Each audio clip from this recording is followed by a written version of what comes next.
Hello అండి, ఈరోజు వచ్చేసి పల్లి చట్నీ. లాస్ట్ టైం పల్లి చట్నీ రెసిపీకి మంచి వ్యూస్ వచ్చాయి.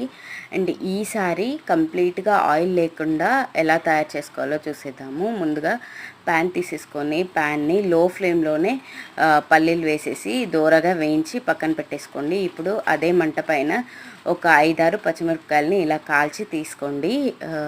మనకు కాలిస్తే టేస్ట్ అనేది బాగా వస్తుంది. అండ్ మనం ఇక్కడ ఆయిల్ వాడుకోవట్లేదు కాబట్టి ఇప్పుడు మిక్సీ జార్ తీసుకొని అందులోనే మనం వేయించిన పల్లీలు వేసుకోండి. నేను ఇక్కడ పల్లీలు ఎప్పుడు పొట్టు తీయను, అలాగే వేస్తాను.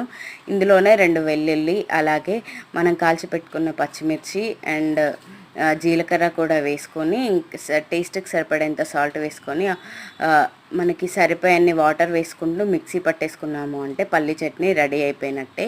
చాలా సింపుల్గా ఉంటుంది. టేస్ట్ మాత్రం ఎక్కడా కాంప్రమైజ్ అవ్వాల్సిన అవసరం లేదు. మనకి హోటల్లో చట్నీలా ఉంటుంది. నచ్చితే లైక్ చేయండి, సబ్స్క్రైబ్ చేసుకోండి.